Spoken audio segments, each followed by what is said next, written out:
아멘. 하나님 말씀입니다. 자리에 앉으시겠습니다. 오늘 본문은 사울이 회심한 다메섹 사건 이후에 일어난 일들이죠.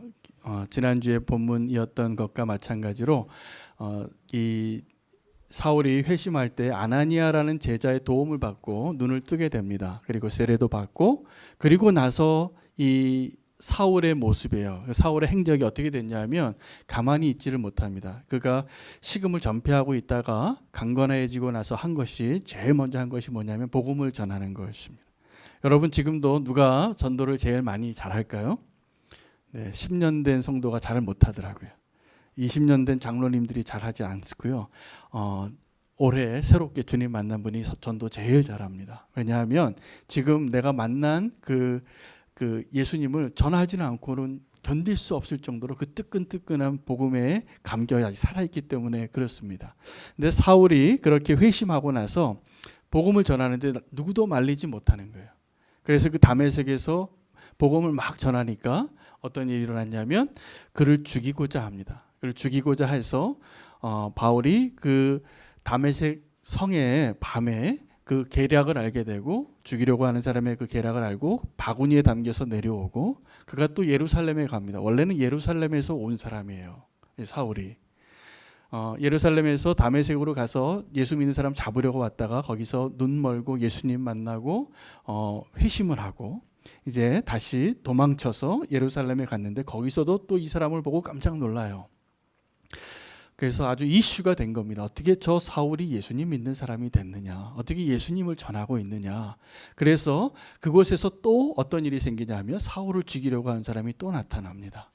그래서 이번에는 거기서 이제 사울과 운명적인 만남이 시작이 되어지는데 바나바가 등장을 해요. 그래서 바나바가 이 사울을 데리고 자기 사울의 고향이었던 다소라는 곳에 내려가게 되고, 마지막 절의 그 본문이 제가 오늘 전하려고 하는 그 결론이기도 한데, 교회가 놀라운 부흥을 경험해요. 놀라운 부흥을 경험해요. 그래서 한 사람이 회심하고, 이 사울이라는 한 사람이 특별한 방식으로 하나님을 만나고, 그리고 그가 그 회심한 이후에 어떤 모습을 보였고, 또 어떠한 일을 경험했고, 어떠한 성령님의 도우심과 제자들의 도우심을 얻어서 그가 어떠한 그 족적을 남겨서 어떻게 운행되어지는가를 보시기를 원합니다. 그리고 그 결과 이 한 사람의 회심이 예수님께서 올라가시면서 하셨던 그 예언이 거의 성취되고 있습니다. 31절 말씀을 다시 한번 읽겠습니다. 그리하여 온 유대와 갈릴리와 사마리아 교회가 평안하여 든든히 서가고 주를 경외함과 성령의 위로로 진행하여 수가 더 많아지니라. 자, 제가 보기에 아주 이상적인 교회의 부흥, 또 성령의 역사가 이렇게 나는 것을 결론으로 짓고 있다는 사실입니다. 그래서 사울의 회심, 그리고 그가 회심하고 나서 전도하고 죽임당할 뻔하다가 성령님께서 도와주셔서 부흥을 경험하는 이야기, 이게 줄거리입니다. 오늘 제가 나누고자 하는. 그런데 이 한 사람의 변화가 오늘 저에게 어떤 의미로 다가오는가 한 번 더 묵상하고 하나님의 음성 들을 수 있는 자리가 되기를 원합니다.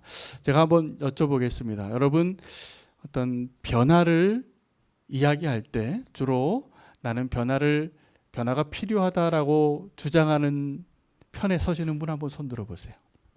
변화가 필요하다. 장로님들이 다 드셨습니다. 할렐루야. 아니면 변화를 하는 게 좀 나는 조금 부담스럽다. 꼭 그렇게까지 해야 되는가? 좀 변화에 대해서 좀 그 저항이 느껴진다. 내가 좀 거부감이 느껴지고 좀 불편하다. 손 들어보세요. 난 이대로가 너무 좋다. 네, 눈치를 잘 보시고. 네, 그런데요, 이 변화를 주제로 얘기할 때 제가 우리의 양면적인 이중성을 봤어요. 사람들이요, 이렇게 변화를 하자고 손 드시는 분들이 사실은 다른 사람이 당신이 변해야 됩니다라고 얘기할 때 다 동일하게 어떻게 반응하냐면 저항해요. 변화하고 싶어 하지 않아요. 다른 사람 변화시킬 때는 변화하자고 우리가 많이 얘기해요. 저도 그러더라고요. 제가 설교하면서 성도님들 보고 자꾸 변화하라고, 제가 사람 세워야 된다고, 우리는 교회가 이렇게 돼야 된다고 얘기할 때는 설교를 참 잘하는데 제가 집에서 편안하게 있을 때 저를 변화시키고자 하는 아내의 음성이 제가 참 너무나 힘겹게 느껴질 때가 많아요. 별로 사실은 큰 거 요구하는 것도 아닌데 우리가 변화에 대해서 다른 사람이 변화하는 거에 대해서 우리가 변화시켜주고 싶은 열정이 많습니다. 특히 자녀나 사랑하는 사람한테 있어서 사랑하는 교우들에게 그렇게 얘기할 때는 변화시키고자 하는 그 의욕이 많은데 내가 변화하라고 할 때 잘 안 되는 경향이 많이 있습니다. 그래서 그 일을 누가 하시냐면 하나님이 하세요. 그런데 이 변화는 사실은 하나님이 사랑하는 교회 공동체 안에서 날마다 경험되어져야 할 하나님의 축복입니다. 오늘 그 축복이 꼭 있기를 원합니다. 왜 이것이 정상이냐 하면 교회는 날마다 변화되어야지 정상이에요. 적어도 두 가지 이유 때문에 그렇습니다. 우리가 믿고 의지하고 고백하는 그 하나님이 살아계신 하나님이신데 우리는 그 생명의 길로 나아가는 게 아니라 점점 죽음의 길로 가고 있는 죄의 본성을 가지고 있기 때문에 우리가 이 땅에서 살아가는 날 동안에 그 변화가 없다면 우리는 정상이 아니에요. 그래서 하나님의 방향성이 하나 있어요. 하나님 우리를 성화시키고 우리를 인도하시려고 하나님이 우리를 축복하시는 그 방향으로 우리를 인도하시고 포기하지 아니하셨다면 하나님이 우리를 계속 이끄시는 방향이 있을 거예요. 근데 그것은 사실은 우리를 바꾸시는 거예요. 우리를 바꾸시는 그 변화를 우리가 저항하는 거죠, 사실은. 근데 우리가 하나님의 이 놀라운 축복의 눈이 열리게 되면 그 하나님이 변화시키고자 하는 그 손에 우리가 내어 맡기고 이제 그거보다 더 앞서가는 오늘 사울이 보여줬던 변화되어진 사람, 그가 정말 변화되어지니까 어떤 반응이 나타나냐면 하나님의 뜻을 알고 그것을 그대로 가만히 있지 못하는 사람이 되더라고요. 오늘 그 변화를 기뻐하고 그 변화에 정말 더 능동적으로 하나님께서 나를 바꾸시는 것을 날마다 기뻐하는 그 축복을 누리시기를 원합니다. 그것이 정말 성도다운 것이고 그것이 정말 교회다운 것이라고 저는 믿습니다. 지난주에 우리는 교회 지지난주죠. 우리는 교회 창립 2주년을 아주 성대하게 마쳤습니다. 근데 2주년밖에 안 되는데 뭐 그렇게 감사한 게 많은지 저는 너무나 감격해서 그 예배를 드렸는데 제 페북 친구 중에 한 목사님이 섬기시는 교회가 102년 되셨더라고요. 그래서 제가 깨갱했어요. 우리 2년을 이제 이렇게 축하한다고 페북에 올리고 사진 올리고 동영상 올리고 막 그랬는데 그 목사님은 102주년 감사 예배를 드리는 걸 올리셨더라고요. 3대째 목회를 하세요. 그게. 제가 잘 아는 목사님인데 저는 이제 그 목사님도 잘 알고 그 교회를 잘 아는데 깨달은 게 있어요. 오늘 말씀을 묵상하다가 오늘 변화에 대해서 살아있는 것에 대해서 이야기하려고 하는데 우리가 전통에 대해서 오해할 때가 있습니다. 여러분 한 102년 된 교회 가면 어떨 것 같습니까? 전통이 많이 있겠죠. 전통이 많이 있고 우리가 오해를 하는데 전통은 이게 좀 오래된 것이고 고리타분한 것 같다고 생각하지만 한 번 제가 더 생각해 보니까 절대로 그렇지 않은 거더라고요. 102년을 살아냈다라는 것은 102년을 지금 존재한다는 것은 그 수많은 파도와 위기를 다 극복한 교회예요. 그 변화의 결과예요. 근데 우리는 그걸 전통이라고 얘기해요. 여러분 사실 우리는 교회는 이제 그 전통을 얘기할 만한 아직 자리가 아닌 거 분명합니다. 그러나 믿음으로 저는 우리는 교회가 적어도 이러한 교회가 되고 싶습니다라는 소망의 기도를 하는데 어떤 기도냐면 내일의 모습이 오늘보다는 조금 더 믿음으로 성장하는 교회가 되는 겁니다. 그것이 하나님이 살아계신 하나님이라고 믿는 사람들이라면 우리의 신앙이 정상이라면 우리의 신앙이 건강하다면 우리의 신앙이 정말 살아있다면 그것이 정상이에요. 우리의 믿음이 내일의 믿음이 오늘보다 나아져야지 정상입니다. 그냥 그대로 있어도 도태되는 거예요. 하나님 우리가 이 믿음의 여정을 결코 그대로 잊지 않기를 원하시는 것을 저는 확신합니다. 오늘 이 사울의 회심에서 그가 어떻게 그 믿음의 수준을 유지하기 위해서 어떻게 발버둥 치고 있는가가 기록이 되어져 있는 것입니다. 요한계시록에 보면 4대 교회가 7개 교회 중에 하나인데 이 4대 교회를 특징 짓는다면 이런 표현이 있어요. 어떤 표현이냐면 네가 살아있다라고 하는 이름은 있으나 실상은 그렇지 아니하니 이렇게 이야기합니다. 내가 내 행위를 아노니 너희가 살아있다는 이름은 있으나 실상은 죽은 자라. 너는 일깨어 그 남은 바 죽게 된 것을 굳건하게 하라. 내 하나님 앞에 내 행위에 온전한 것을 찾지 못하였나니. 사대 교회는 칭찬받지 못한 교회인데, 책망받은 교회인데, 무엇을 책망받았냐면 살아있다라고 하는 이름은 있는데 실상은 죽은 자였다는 것. 이게 어떤 것이냐 하면 조화와 같은 거예요. 꽃인데 아주 화려한데 향기가 안 나는 거죠. 그리고 살아있는 게 아닌 거죠. 여러분, 조화를 보면 진짜 꽃 같아요. 요즘은 너무나 기술이 발전해서 그 색상도 그렇고 정말로 어떻게 이렇게 잘 만드시는지, 조화가 진짜 꽃 같은데 조화일수록 화려해요. 나이가 들수록 화장이 짙어지고. 그렇죠? 아닙니까? 아니에요. 네, 아멘입니다. 네, 우리 교회 성도님들 역시 수준이 달라요. 자, 그런데 우리가 정말 아름다운 것은 뭐냐면 조화는 정말 아름다우려고 노력하는데, 저는 이 부분이 오늘 제가 꼭 말씀드리고 싶은 게, 우리 살아있다라고 하는 것이 무엇인가? 살아있다라는 증거는 무엇인가? 살아있는 척하는 것이 아니어야 된다는 것입니다. 여러분, 우리 그냥 있는 모습으로 그냥 있어도 내 안에 역사하시는 성령님의 역사가 날마다 드러날 수 있게 살아가는 것이 건강한 성도의 모습이고, 우리가 자꾸 내가 지금 실제 내 믿음보다 더 좀 믿음이 있어 보이려고 하고, 내 지금 믿음의 수준보다 조금 더 성숙한 척하려고 하고, 이게 아니에요. 이것은 이미 어떤 거냐면 꺾인 장미와 같아요. 지금 너무나 예뻐서 지금 내 앞에 갖다 놓고 싶은 장미꽃들은 얼마 못 가서 시들게 되는데, 우리가 내 진짜 모습이 아닌 무언가를 조금 더 과시하고 싶고 더 그럴듯하게 보이고 싶어 하는 것은 장미꽃을 꺾어다 앞에다 놓은 것과 동일해요. 하나님이 그 장미꽃 보다가 며칠 있으면 시들어가는 걸 볼 겁니다. 살아있는 증거는 그 아름다움을 꺾어서 아름다움의 그 순간을 포착해서 그 아름다움의 그 모습을 내가 내 앞에 갖다 놓는 것이 아니라, 살아있는 증거로 살아있는 존재로 있으려면 정확하게 그 나무에 붙어 있어야 돼요. 근데 우리가 믿음 생활을 하면서 자꾸 하나님 곁을 떠나서 내 힘으로 내가 더 아름다워 보이고 더 생명력 있는 것 같이 보이고 더 멋있어 보이고 더 훌륭해 보이고 싶은 유혹을 날마다 겪는 거예요. 그래서 하나님을 떠날 때가 너무나 많이 있습니다. 여러분, 장례식장에서는 절대로 조화를 안 쓴대요. 이 헌화할 때. 그건 예의가 아니래요. 이 죽음의 소망을 살아있는 꽃으로 이렇게 표현하는 거죠. 우리가 이 하나님 앞에 정말 살아있는 존재로 있기 위해서 우리가 오늘 이 사울의 회심과 함께 우리가 어떠한 모습으로 서야 하는가를 함께 같이 말씀으로 좀 보기를 원합니다. 이 사울이 이제 예수님을 만나고 나서 사람들이 보기에 이해할 수 없는, 그래서 이제 전도하는 자가 되는데, 그는 원래 전도하는 자가 아니라 핍박하던 자였어요. 그래서 주변에 있는 사람들은 이 사울의 변화를 이해할 수가 없었습니다. 저도 지금 이제 목사가 돼서 설교도 하고 선교사가 되기도 했는데, 이전에 제가 대학교 생활하기 이전에 친구들이 저를 보면 이해할 수 없는 모습이에요. 제가 지금 이렇게 설교하고 있는 저의 모습을 그들은 이해할 수 없어요. 제가 예수님 만났기 때문에 바뀐 게 분명해요.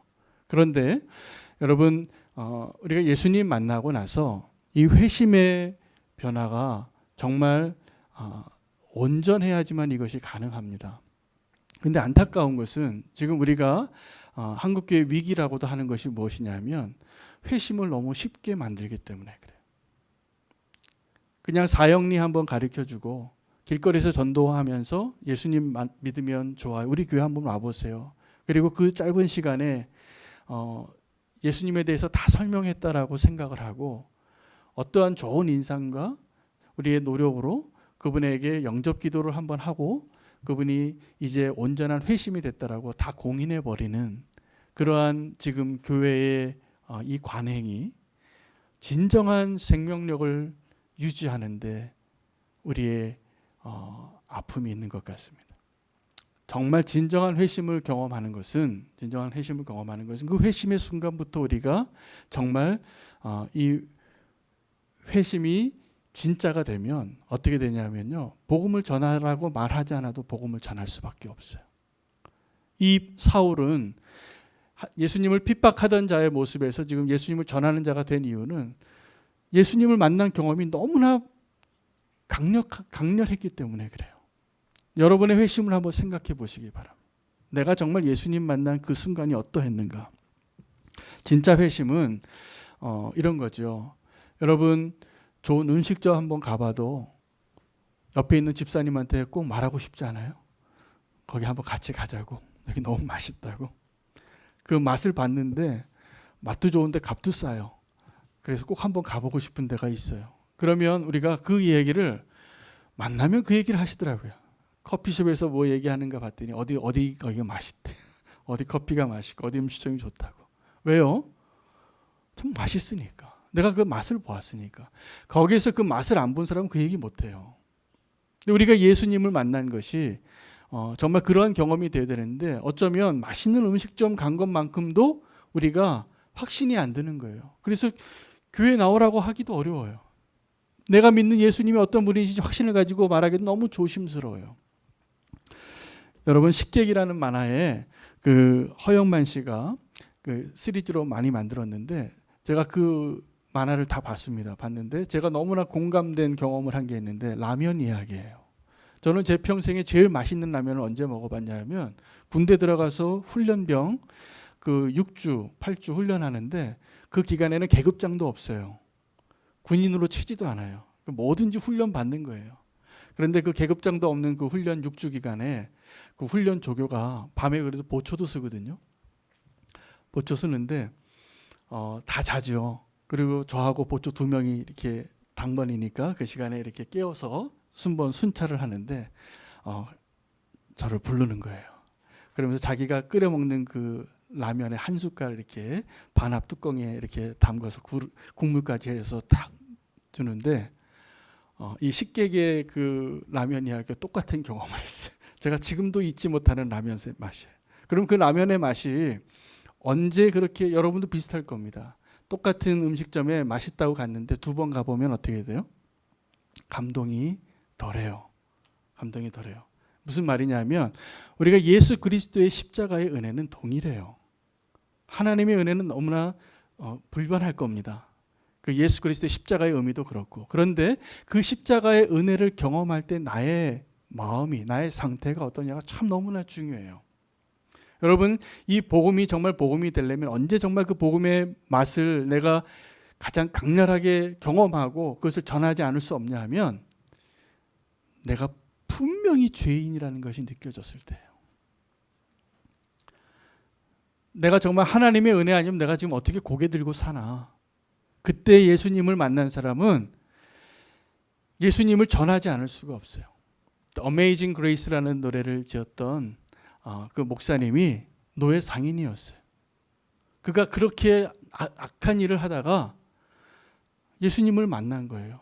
그는 그 예수님을 증거할 수밖에 없는 거예요. 지금 이 사울이 언제 예수님을 만났냐면 하나님이 보니까 이 사울의 인생 가운데 이 다메섹에 올라갈 사람을 잡으러 갈 때가 악의 최상치에 있었을 때 같아요.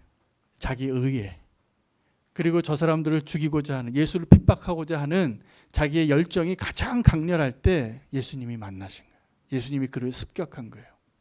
여러분 우리가 그래서 우리의 회심이 그냥 예수님 믿고 복도 받으려고 친구가 손 끌고 와서 그냥 이것이 좋으니까 이렇게 예수님 믿는 그것도 회심일 겁니다. 그래서 그렇게 믿게 돼서 고백할 수 있었으니까. 그런데 우리가 이 사울과 같이 하나님께서 정말 예수님을 핍박하는 그 가장 정점에 있을 때 예수님을 만난 그 사람은 예수님을 전하지 않을 수가 없어요. 여태까지 생각해 보니까 내가 한 짓이 괴수 중에 괴수예요. 바울이 그렇게 고백하는 거죠. 내가 정말 괴수 중에 괴수다. 어떻게 예수님 만나셨는지 모르겠지만 저도 제 인생에 정말 그런 시점에 예수님을 만났던 것 같아요. 여러분, 그래서 그때 내가 예수님을 고백하고 그 다음부터 내 인생의 방향을 전환하는데 전혀 후회가 없고 돌이킬 수가 없어요. 너무나 감사해요, 어쩌면. 그런데 여러분, 우리가 예수 그리스도의 그 십자가의 은혜는 동일하지만 내가 어떠한 마음으로 어떠한 형편에서 주님을 만나느냐는 이 라면 맛하고 비슷한 겁니다. 그래서 성도님들 가운데 고난을 겪는 분들이 있어요. 어려운 가운데. 이게 죄악뿐만이 아니라 고난 가운데, 우리가 감당할 수 없는 고난 가운데 그분들이 만난 하나님들이 계시더라고요. 그분들이 만난 그 경험들이 있더라고요. 그것은 비교할 수 없어요. 그런 고난을 겪어보지 않은 사람은 비교할 수 없는 겁니다. 그래서 성도가, 그래서 우리가 살아가면서 예수님을 더 알아갈 수 있는 기회를 하나님 언제 주시냐면 배고플 때입니다. 고난 받을 때입니다. 그때 하나님을 경험해가는 은혜를 주시는 것을 꼭 기억하시길 바랍니다. 이제 제가 오늘 말씀의 그 주제를, 제목을 살아있는 교회의 증거가 무엇인가, 그것을 한번 정리해 보니까 분명해지더라고요. 살아있는 교회의 증거는 복음을 전하는 자가 나타나는 거예요. 그러니까 우리가 살아있는 교회가 이 교회가 살아있는 교회인가 살아있지 않은 교회인가의 그 증거는 그 교회 안에 정말 살아있는 성도가 있느냐예요. 근데 그 살아있는 성도는 복음을 전하는 성도예요. 그걸 전하지 않고는 견딜 수 없는 성도예요. 제가 참 안타까운 모습을 본 적이 있는데, 어떤 교회에 갔는데 그 교회는 한때 참 부흥을 했던 교회인데 건물이 굉장히 커요. 성도가 많이 줄었어요. 그 교회를 오래간만에 갔는데 이렇게 좌석을 앉는데 안내위원이 어떤 일을 하시는가 봤더니 이렇게 주보지를 나눠주는 것에서 끝나는 게 아니라 성도님들의 자리를 이렇게 안내를 하시는데, 지금 정확하게 오늘 코로나 때문에 앉아 있는 것처럼 한 좌석씩, 이 장의자인데 장의자에 2명씩 앉으라고 이렇게 안내를 하시는 거예요. 나중에 알았어요. 예배를 다 드리고 나서. 그래야지 성도가 이 성전에 꽉 찬 것 같이 사진이 찍혀요. 그래야지 꽉 찬 것 같아요. 그래서 그 안내위원이 저 수고를 하시면서 제가 마음이 아팠어요. 예배를 드리는데 하나님 앞에 이 교회를 위해서 기도하게 되더라고요. 여러분, 살아있는 교회는 그러지 않습니다. 차라리 우리 교회가 지금 이렇게 어려우면 같이 눈물로 기도해야 될 텐데 자꾸 살아있는 척하는 것이 우리가 살아있는 교회의 증거가 아닌 것이죠. 우리가 그렇게 되기 너무나 쉽습니다. 사실은 너무나 쉽습니다. 그 겉으로 보이고 사람에게 사랑이 있는 척하고 우리가 하나님과 함께 있는 척하고 그러려고 하는 그런 유혹에서부터 벗어나시기를 축복합니다. 이 사울은 예수님 만나고 그러한 변화가 아니라 정말 진정한 변화를 얻게 됐는데, 이러한 변화가 있을 때 어떤 일이 일어났는가예요. 이렇게 사울이 복음을 전해요. 이 다메섹에서도 전하고 이제 도망치고 다시 또 예루살렘에 가서 또 복음을 전하니까 그가 경험했던 일은 뭐냐면 그를 죽이고자 하는 사람이 나타나는 것입니다. 이 사울이 복음을 전하면 전할수록 어떤 사람들이 나타났다라고 기록이 되어져, 이게 지금 교회 부흥의 이제 그 과정을 기록한 역사인데, 그가 복음을 전하려고 하면 할수록 그를 죽이고자 하는 사람들이 나타나더라입니다. 자, 여러분, 살아있는 교회의 증거 두 번째는 뭐냐면 세상이 지금 우리를 어떻게 대하느냐예요. 세상이 지금 우리를 어떻게 대하느냐. 우리가 지금 세상과 같은 파도를 타고 있다면, 같이 밀려가고 있다면 세상은 결코 그 교회를 핍박할 필요가 없습니다. 그런데 이 교회가, 이 성도가 정말 하나님의 뜻대로 살려고 발버둥 치면 칠수록 이 세상은, 이 사단은 그 성도를 공격하고 죽이려고 하는 것이 너무나 당연할 거예요. 이런 거죠. 우리가 만약에 그냥 썬데이 크리스찬으로 살고 형식적으로 그냥 다 편안하게 내가 다른 사람과 좀 너무 가까워지기도 싫고 나 혼자 믿음 생활 잘하고 싶고, 요즘 그런 분들 많습니다. 그런데 저는 그것이 참 위태로운 생각이라고 생각이 돼요. 그것은 믿음이 결코 자라지 않습니다. 여러분, 성도의 믿음은 꼭 공동체 안에서 이루어지는 거예요. 근데 우리가 그것을 피해요. 나의 신앙, 좋은 설교 듣고 내가 화면으로도 얼마든지 예배 드릴 수 있다라고 하지만 굉장히 위험한 생각이에요. 어떻게 보면. 왜냐하면 그 화면으로 예배 드리는 그 가운데 그분이 정말 예배자로서 온전하게 서 있다면 이것이 너무나 아멘이에요. 근데 실상은 그렇지 않기 때문에 위험해요. 믿음이 점점 약해질걸요. 제가 페이스북에 제가 잘 아는 한 목사님이 고백을 했어요. 뭐라고 고백을 했냐면 코로나19 때문에 새벽 기도를 안 드린 지 지금 2달째 됐다는 거예요. 함께 모이는 예배를 온전히 드리지 못하고 있다 보니까 목사인 내가 죄악으로 빠지는 게 순식간이더라고 고백을 해요. 내가 지금 눈으로 범죄하고 마음으로 무너지고 내가 이런 죄인입니다. 저는 그래서 그 목사님이 그 글을 페이스북에 올린 것을 보니까 승리한 분이라고 믿어져요. 승리한 분이라고 믿는데 그렇게 되어지는 것을 고백한 거예요. 저는 이 코로나 때도 하나님께서 우리에게 특별한 믿음의 시험을 하는 기간이라고 저는 느껴집니다. 그래서 여러분 우리가 그냥 떠밀려 가지 않으시기를 원합니다. 이 세상의 파도가 밀려올 때 그것을 부딪혀서 넘어갈 수 있는 믿음이 되시기를 축복합니다. 그래서 우리가 정상이라면, 우리 정상에 살아있는 성도라면 세상이 우리를 삼키고 싶어야지 정상이에요. 우리를 죽이고 싶어야지 정상이에요. 그럼에도 불구하고 우리의 사랑으로 원수를 사랑하고 이 세상을 향하여서 믿음으로 치열하게 싸우는 모습이 되어야지 정상인데 우리는 어떤 것을 더 원하냐면 세상이 번영으로 나아가고 세상이 더 축복하는 모습으로 교회도 그렇게 됐으면 좋겠다고 생각하고 이게 정답인 줄 알고 있어요. 지금 한국 교회의 위기는 이미 이 세상의 파도를 같이 타고 가서 이제 끝자락에 왔기 때문에 받고 있는 모욕이에요. 사실은 우리가 그 싸움을 안 싸웠기 때문에 생명력을 잃어버린 것 같은 모습이 됐어요. 그냥 우리는 이게 성장이고 부흥이라고 생각했어요. 어떤 거가요? 숫자가 늘어나고 건물이 높아지고 우리가 힘을 갖는 것. 여러분 우리가 믿는 복음의 능력이 그런 거였습니까? 아니에요.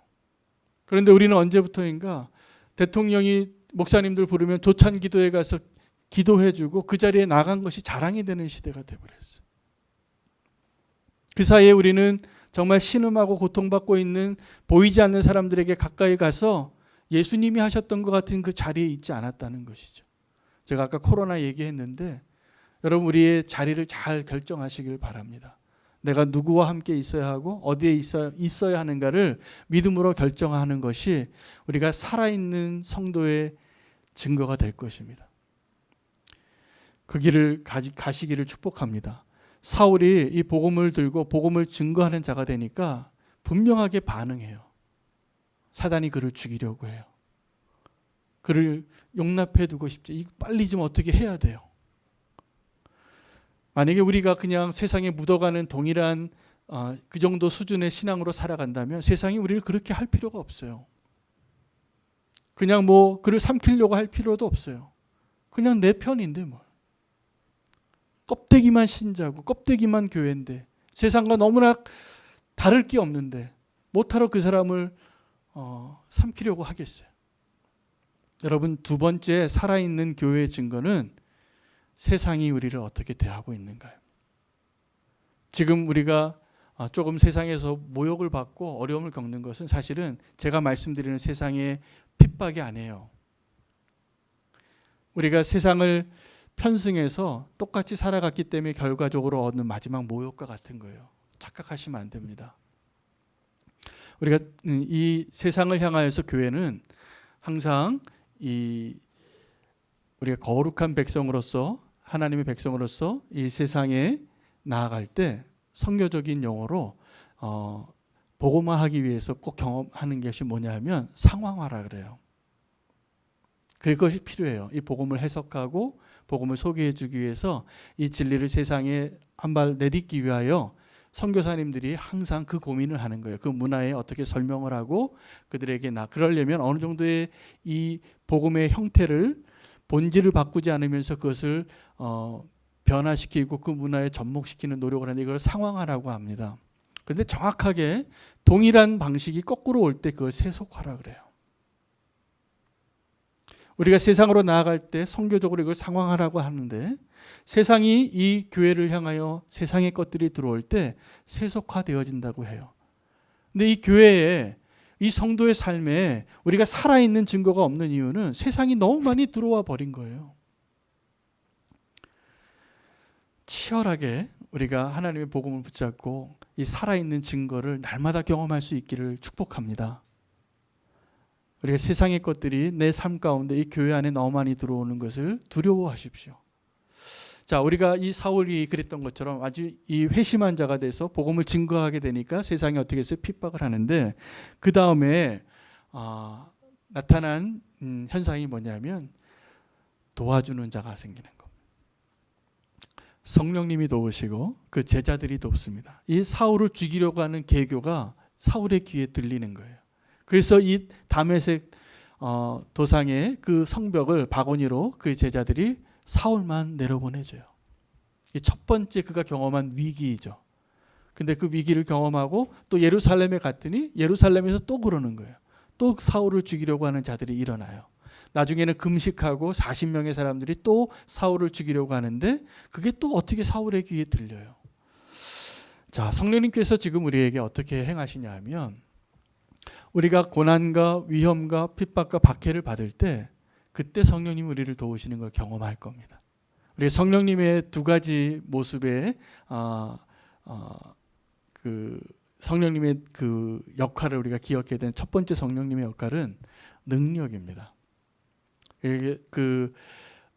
그래서 이 권능을 가진 그래서 다이너마이트가 터지는 것과 같이 정말 능력으로 임하는 성령님의 역사하심이 있고 두 번째는 성령님께서 우리 안에 내주하시면서 우리를 도우십니다. 우리를 위로하시고 사울에게도 그러한 경험을 하는 것을 보게 됩니다. 성령님께서 한 성도의 삶 가운데 내면에서 역사하시면서 하시는 게 뭐냐면 열매 맺는 거예요. 열매 맺는 거예요. 자, 우리가 제가 사실 오늘 이 말씀을 보면서 이 사울이라는 한 사람이 회심하고 다메섹과 예루살렘으로 오고 가는 그 사울의 발자취 가운데 교회가 이렇게 부흥했다라는 기록을 보면서 지금 내가 살고 있는 이 시대의 교회와 얼마나 다른가가 너무나 보여서 마음이 아팠어요. 성령님께서 여러분의 삶 가운데 또 저의 삶 가운데 역사하실 수 있도록 기회를 좀 주십시오. 제가 오늘 간증을 하면 제가 오늘 아침에 새벽 기도를 인도하고 말씀을 다 전하고 저희 개인 기도 시간에 그 카톡으로 컬럼을 다시 한번 다 보내드린 다음에 제가 오늘 할 일을 적어요. 그러면 오늘 무슨 말씀을 준비하고 뭘 하고 뭐 어떤 성도님에게 전화를 드리고 뭐 이렇게 쭉 제가 아침에 기도하면서 그분을 위해서 기도하고 오늘 해야 할 일을 다 미리 한번 기도하고 시작하는데 오늘 하나님이 저에게 오늘 주신 성령님의 음성이 하나 있었는데 괄호를 치라는 거예요. 제가 이 노트에 항상 이제 제가 할 일을 다 적는데 오늘 하루의 일과 중에 괄호를 치는데 하나님이 내가 계획하지 않은 일을 하나를 허락하실 것 같은데 이게 무엇인가? 제가 오늘 하루를 기대하면서 살았어요. 근데 오늘 박찬성 교사님 전화가 오더라고요.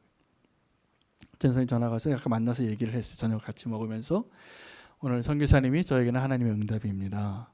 근데 알고 봤더니 선교사님의 기도 제목이 너무 많은 아주 절박한 시기에 만난 거예요. 놀랍죠? 제가 너무 감사했어요. 오늘 제가 나중에 기도할 텐데 여러분 단기 선교를 한번 가셔도 단기 선교를 싸우지 않고 잘 다니는 길은 계획한 대로 사는 겁니다. 거기서는요 변수가 하나 나오면 싸워요.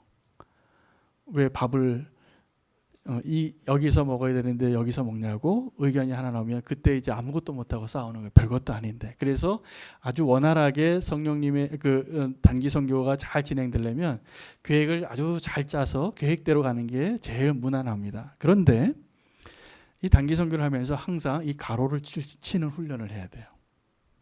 우리가 완벽한 계획을 하지만 하나님이 간섭하실 수 있는 가로를 여러분 매일 아침에 가로를 치시기를 축복합니다. 그래서 하나님께서 성령님께서 저와 여러분의 삶 가운데 그 믿음의 고백으로 하나님께 내어드리는 시간과 기회를 드리며 하나님이 역사하실 거라고 저는 믿습니다. 사도행전을 보시면 이 바울과 바나바가 선교 행전을 써나가는데 그것 자체가 교회의 역사고 선교의 역사가 되는데 때로는 하나님께서 성령이 막으세요. 성령이 말을 못하게 하시고 길을 막으세요. 그 다음에 그 길을 또 마게도냐 사람이 환상을 보게 해서 완전히 반대 방향으로 가게 하시는 거예요. 이런 게 성령의 역사하시는 거예요. 이게 살아있는 교회의 증거예요. 우리는 교회에서도 저희가 당회는 없지만 운영위원회에서 이제 한 달에 한 번씩 회의를 하고 결정을 하는데 그 운영위원회가 사실은 예배보다 더 성령 충만해야 할 자리예요. 예배는 우리가 그냥 하나님께 예배를 드리면 되는데 그때 성령님께서 그 운영위원들 한 사람 한 사람에게 임하셔서 그때 결정하는 것이 인간의 생각이 아니라 성령의 인도하심을 받는 것을 날마다 경험하는 자리입니다. 할렐루야. 교회도 그렇게 성령님의 인도하심을 구하는 기회를 우리가 인정하고 그렇게 뜻대로 우리의 계획과 생각과 내 경험을 내려놓는 훈련을 해야지 성령님께서 역사하시는데 내가 성령의 역사를 가장 방해하는 존재가 누구냐면 나예요. 그 자리에서도 회의의 영이 임할 때가 있습니다. 성령의 영이 임하는 게 회의의 영이 어떤 거냐면 내 경험과 내 생각이 너무 강한 사람들이 있으면 그게 안 돼요. 먼저 결론이 나 있어요. 그건 바꾸기 어려워요. 그럴 때 어떻게 되냐면 다음 달로 연기해야 돼요. 더 기도해야 돼요. 더 기도하면 하나님께서 그렇게 역사하실 거라 믿습니다. 어떤 방향으로라든지. 그런데 하나님께서 우리 개인의 삶과 교회의 모습 가운데 살아있는 증거로 성령님이 개입하시는 것을 날마다 경험하는 것이 훈련이에요. 저는 이것이 예수님과 동행하는 훈련이라고 믿습니다. 영성일기에 어떤 걸 써야 되냐면 그런 걸 쓰셔야 돼요. 내가 하나님이 내 인생에 간섭하셔서 이렇게 일하셨다라는 거. 그것이 경험되어지고 그것이 날마다 더 많아지면 아마 저와 여러분이 그 기쁨으로 충만한 하루를 꽉 찰 거라 저는 믿습니다. 기대가 되어지고. 네 번째가 살아있는 교회의 증거 네 번째는 부흥입니다. 부흥. 진짜 부흥을 경험하게 되더라고요. 이 한 사람이 변했는데 이 한 사람이 회심을 해서 예루살렘에서 다메섹으로 갔다가 다메섹에서 다시 예루살렘으로 가고 그 다음에 다시 다소로 가는데 그 모든 과정을 통해서 이 사울이라는 한 사람의 회심의 사건이 어떻게 결론되었는가 봤더니 교회의 부흥으로 결론이 나는 거예요. 무슨 말씀을 드리고 싶으냐 하면 하나님께서 부흥하는 그 일들을 이루실 때 한 사람이면 충분하다라는 거예요. 그 한 사람 되시기를 축복합니다. 사울이 회심해서 그가 감당할 수 없는, 전하지 않고는 감당할 수 없는 그 모습으로 어디를 가든지 전도하는 자가 되고 어디를 가든지 죽을 뻔하고 어디를 가든지 성령님이 도우시고 사도들이 도우셔서 결과적으로 부흥을 경험하는데 우리가 이 부흥에 대해서도 오해하시면 안 됩니다. 부흥에 대해서 숫자에 대해서 우리가 강론을박이 있는데 숫자가 너무 무시하면 안 돼요. 숫자가 오늘도 여기 보면 숫자가 늘어났다고 이렇게 되어 있는데 숫자가 늘어난 것은 부흥의 목표가 아니라 부흥의 증거예요. 여러분 하나님께서 우리에게 부흥을 주시면 숫자도 늘어나게 돼 있다는 것을 아시기 바랍니다. 그런데 우리가 숫자를 늘어나게 하기 위해서 하는 인간적인 모든 수단과 방법과 프로그램과 이런 경영 방식과 이러한 전문적인 툴을 사용하고 이런 것들이 부흥이 아니에요. 그래서 그거 자랑하는 것 자체가 부흥이 아닌 이유가 진짜 부흥은 삶의 변화에 있어요. 한 사람만 변해도 그 한 사람을 통해서 그 일을 이루시는데 그 하나님께서 정말 하나님의 나라의 부흥을 일으키실 때 보니까 하나님도 한 사람 가지고 오래 씨름을 하시더라고요. 아브라함에게 그러셨어요. 모세에게 그러셨어요. 엘리야에게 그러셨어요. 여러분 하나님께서 우리에게 부흥을 주시는데 그 부흥은 숫자가 목표가 아니라 숫자는 나중에 증거가 됩니다. 그러니까 한 사람이 정말 변화하게 되면 우리가 이 자리에 계신 한 분이 사울과 같이 정말 예수님을 그런 특별한 경험으로 회심하게 하고 성령님이 역사하시는 것을 경험하게 되면 그 한 사람 때문에 부흥이 시작이 되어지는 거예요. 교회 역사를 보면 그 부흥의 역사 속에 첫 번째 그 불을 일으킨 사람이 항상 등장합니다. 오늘 그 사울이 그 역할을 하고 있습니다. 이제 우리가 원하는 정말 하나님께서 기뻐하시는 우리가 추구해야 될 부흥의 결론은 열매 맺는 겁니다. 열매 맺는 것. 여러분 어떻게 해서 열매를 맺어야 할까요? 맺을 수 있을까요? 네, 열매는 내가 많이 노력한다고 열매 맺는 건 아닙니다. 열매는 내가 하나님께 붙어 있어야 돼요. 그러면 그 붙어 있는 것만으로 하나님이 열매 맺게 하십니다. 저는 우리는 교회도 그렇게 하나님께서 열매 맺는 일을 이루어 주시기를 기도하고 있어요. 그리고 그 열매는 내가 변화되어지는 거예요. 내 안에 성령님이 역사하시면요, 성령의 열매가 맺혀지게 되는 겁니다. 근데 그 성령의 열매가 맺혀지는 것 없이 숫자만 커지는 것을 우리가 기도하고 그것을 붙잡고 있고 힘이 커지고 규모가 커지는 것을 기도할 때가 많아요. 이 유혹이 너무나 커요. 실제로. 그래서 내가 그 믿음의 분량이 안 되는데 자꾸 그런 척하게 되는 거예요. 열매 맺는 것은 성령님이 하시는 거더라고요. 그래서 그 일까지 내가 하려고 하지 않아도 돼요. 그냥 우리는 그 용기를 내서 내 안에서 내 내면이 바뀌어진 그 모든 하나님의 역사하심이 일어나실 수 있도록 정직하게 반응하시면 됩니다. 그런 척하지 마시고 열매 맺는 것은 또 하나의 성경의 근거는 붙어있는 것 말고 포도나무와 가지와 같이 붙어있는 것 말고 한 알의 씨앗이 죽을 때입니다. 근데 그 한 알의 씨앗은 사실은 저나 여러분이 아니에요. 예수 그리스도예요. 예수 그리스도께서 우리를 위해서 죽으셨고 우리가 그것을 믿음으로 하나님께서 우리 삶 가운데 열매 맺게 하실 것입니다. 오늘 제가 사실은 이 사울의 회심을 통해서 살아있는 교회의 증거 4가지를 발견했는데 첫 번째가 뭐냐면 복음을 전하는 거예요. 전하지 않을 수가 없는 거예요. 두 번째는 세상에 핍박이 있는 거예요. 세상이 나의 친구인지 핍박을 하는 원수인지 잘 나의 위치를 확인해 보시기 바랍니다. 세 번째는 성령의 역사가 있었더라는 거예요. 그리고 네 번째가 부흥이 임해요. 이게 살아있는 교회의 증거예요. 여러분 우리는 지금 그 증거 가운데 얼마나 가지고 있습니까? 많이 없더라도 사실은 하나님께서 저 여러분의 삶 가운데 우리는 교회에도 저는 지금 2년밖에 안 됐잖아요. 감사할 게 지금도 너무 많아요.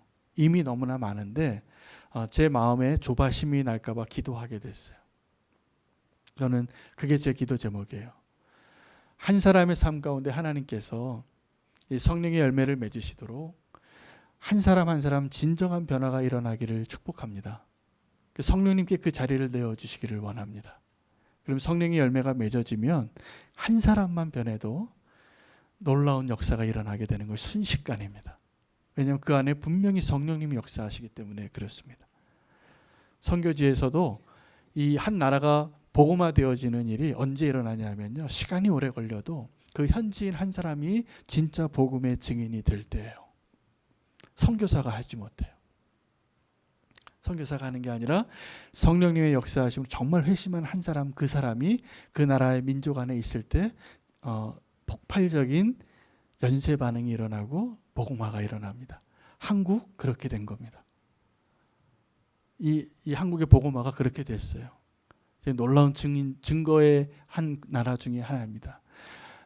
우리가 너무 조바심 내지 마시기를 원하고 성령님께서 우리 가운데 역사하셔서 우리 회심의 증거와 세상의 핍박과 성령의 역사와 부흥의 증거들이 날마다 경험되어지는 저와 여러분 되시기를 축복합니다.